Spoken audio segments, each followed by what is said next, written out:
মা বোনেরা, আম্মারা শুনে রাখো মা,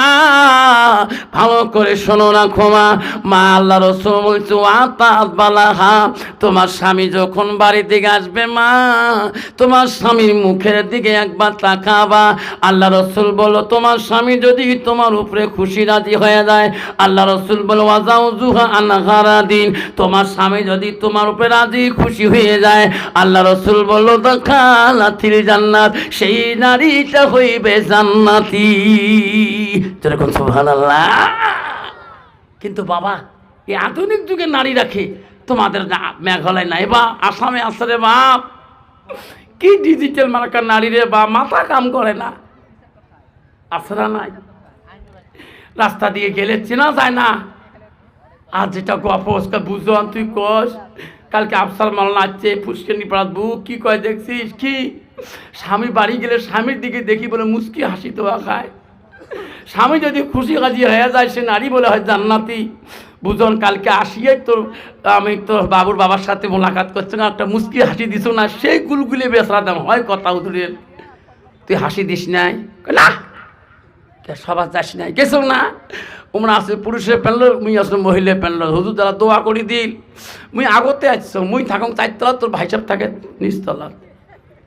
কে এক ঘরের নাই কেনা, মুই সবসময় উপরতলার থাকো, তোর ভাই সাহেব নিচতলার থাকে। কে থাকা 3 মাস থেকে আবার হবি নাই না, কয় মাস থাকি যখন 6 মাস থাকি, তোর পাপ হয় না, তোর গুনাহ হয় না, আফসা হুজুর কি শুনলু না, স্বামী যদি রাজি খুশি হয়ে যায় সে নারী হইবে জান্নাতি, তা তোর গুনাহ হবে না, পাপ হয় না। তোর গুনাহ,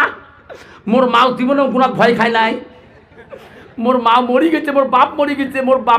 মোর মার ভয়ত মোর বাপ বাড়ি থেকে আসে নাই, ফুল বাড়ি থেকে জীবনে মাঝে মাঝে মোর বাপ বাজাওতে ঘুমেছে, মোর মা কম মস্তান আসিল, তার বেটি মুই, যেরকম ঠিক না বেটি। মা যদি ভালো হয় মেয়ে ভালো হবে, মেয়ে যদি ভালো হয় রে মা ভালো হবে, মা যদি ভালো হয় মেয়ে ভালো হবে,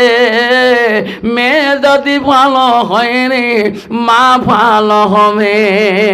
মাস্টার যদি ভালো হয় ছাত্র ভালো হবে,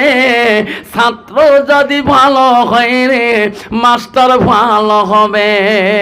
ইটি যদি ভালো হয় রে ফার্মা ভালো হবে, ফার্মা যদি ভালো হয় রে ইটি ভালো হবে। এমন জাতের কচু আছে অল্প জালে সিদ্ধ হয়, এমন জাতের মেয়ে আছে অল্প কথায় বুঝিয়া পায়, এমন জাতের কচু আছে অল্প জালে সেজে না, এমন জাতের মেয়ে আছে অল্প কথায় বোঝে না। যেরকম ঠিক না বেঠি, যেরকম ঠিক না বেঠি। ওয়াজ করি বাড়ি গেছিলাম, বড় বড়ার থাকি, গাড়ি থিয়ে ড্রাইভার হুজুর এখানে চলে নিয়ে যাও, গাড়ি থিয়ে বাড়ির ভিতরে সালাম দিয়ে ব্যাগটা বারান্দার থইছ, বাড়িয়ালি বুঝুন তো, হোম মিনিস্টার মোক সালাম দিয়ে হুজুর একটা হুশ মতন চল, মা কি দোষ করলুম ফির, মুই তো সালামও দিছ, মোর দোষ কি ধরিলে কিও পাক না, কি দোষ হল মোর, মই একটা কথা শুনতো কি, তুই বাড়ি ঢুলে কে আনসারির আব্বা কস, আনজুর আব্বা কস কে হুজুর কবার পাসি না, হ্যাঁ এটা কোন বদ অভ্যাস, মুই বেরিয়ে বেরিয়ে হুজুর হুজুর করা শুরু করে, হুজুর কেমন আছে, মুই ছাত্রী পর্যন্ত হিন্দু মেয়েগুলো তাও হুজুর কয়, তুই তো মই হুজুর কব, কালে অত কথা কওয়ার দরকার নাই। বাবারে কথা তো ঠিক রে, সব জায়গায় হুজুর হওয়া যায়, পীর সাহেব হওয়া যায়, মোল্লা সাহেব হওয়া যায়, মুফতি সাহেব হওয়া যায়, আমির সাহেব হওয়া যায়, এমএলএ সাহেব হওয়া যায়, প্রেসিডেন্ট হওয়া যায়, কাউন্সিলর হওয়া যায়, নেতা হওয়া যায়, গাঁওবুড়ে সাহেব হওয়া যায়, বিবির কাছে হওয়া বড় কঠিন। যেরকম ঠিক না বেঠি, যেরকম ঠিক না বেঠি। তুই কেমন হুজুর গ্রামের লোক না জানলে তোর বাড়িয়ালি ভালো করে জানে, যেরকম ঠিক না বেঠি।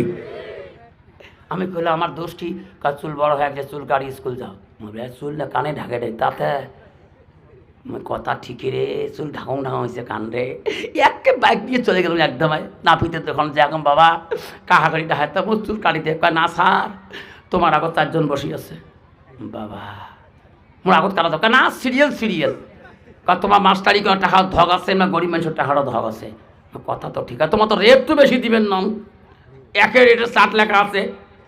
মনে আমি বেশি দিন কাকা তোমার সিরিয়াল ধরা খাবে বা এলে চ্যাংলাতে চুল দে বা ঘোড়া মার্কা চুল দে বা এলে কাটতে 4 ঘন্টা যাবে না স্যার এলে চুল কাটার মজা আমার বেশি তাহলে কে খুঁড়ো লাগে না কেসিও লাগে না মাথা কাম করে না প্রথম চ্যানেল যেটা সিরিয়াল নিচে আগত বিঞ্চিত পড়ছে ওই যেটা ঝোঁকানি কি এলা গান দিচ্ছে মোবাইলে ধরে বা মাথা কাম করে না কার ঝ্যানঝ্যানি শোনা যায় হেডফোন লাগে দিয়ে খালি যেন তার ঠ্যাংগুলো খালি নড়ায় দেহ ঠ্যাংগুলো শোক ফাড়া সরু ফাড়া হাঁটুয়ে ফাড়া হ্যাঁ রে বাবা তার প্যান্ট ফাড়া গেড়ে পশি দিয়ে কিছু না সাহায্য করছে হ্যাঁ তো আলে মানুষ বলছেন এলে প্যান্টের দাম বলছেন এলে প্যান্টের দাম বলছেন বাবা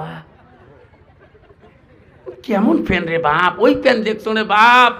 ওই প্যান্ট দিলে চ্যাংড়া ওইলে প্যান্ট পিনিয়ে যদি গেঞ্জি কাট না দিয়ে যদি একবার ছাপড়িতে রে বাপ ইস রংপুরে ঢাকার খুঁড়ে সব দেখা যায় যেরকম ঠিক না বি ঠিক এই যেরকম ঠিক না বি ঠিক তোমার তুই আছে ইস মাথা কাম করে না তারপরে কয় স্যার রাগ করেন না এই 4টে চুল কাটতে মোট 4-5-7 মিনিট লাগবে কেন করি কয় স্যার বসো না দেখতে না বাবা এমন একটা মাইক্রোফোনের মতন মেশিন আছে নাপিতের দোকানত এই কারেন্টে বোটত লাগিয়ে দিয়ে যেই প্রথম চ্যাংড়াই ঘোড়া মার্কা চুল দে বা কান করে দেখানো যায় মুখে ধ্যান দিয়ে দেখিয়েছ মেশিন দিয়ে লাগিয়ে দিয়ে যেই সুচ দিল এক সুচো ধ্যান করে